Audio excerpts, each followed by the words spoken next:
5 September रोजी शिक्षक दिनानिमित्ताने यवतमाळ प्राथमिक पदव्युत्तर विषय शिक्षक वेतन श्रेणी संघर्ष समितीतर्फे शहरातील आझाद मैदानात मुख्य मागणीसाठी एक दिवसीय निषेध आंदोलन करण्यात आलं।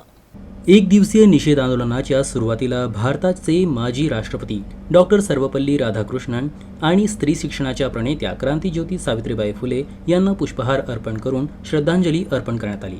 शिक्षक संघाच्या वतीनं पदाधिकाऱ्यांनी महत्त्वाचं मनोगत व्यक्त करताना विषय शिक्षकांना समान काम समान वेतन या तत्वानुसार न्याय मिळाला पाहिजे, तसेच RTE 2009 नुसार इयत्ता 6वी ते 8वी साठी शिक्षक निकष ठरवल्यानंतर भाषा, गणित, विज्ञान आणि सामाजिक शास्त्र हे विषय स्वतंत्रपणे ठरवण्यात आले आहेत। या सर्व शिक्षकांना समान न्याय द्यावा व विषय शिक्षकांना वेतन श्रेणी लागू करावी या मागणीसाठी आंदोलन करून शासन प्रति रोष व्यक्त करण्यात आला।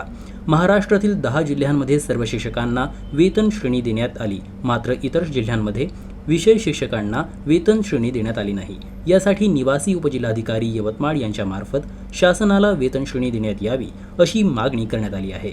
यावेळी जिल्ह्यातील विषय शिक्षक व तहसील समन्वयक मोठ्या संख्येनं उपस्थित होते।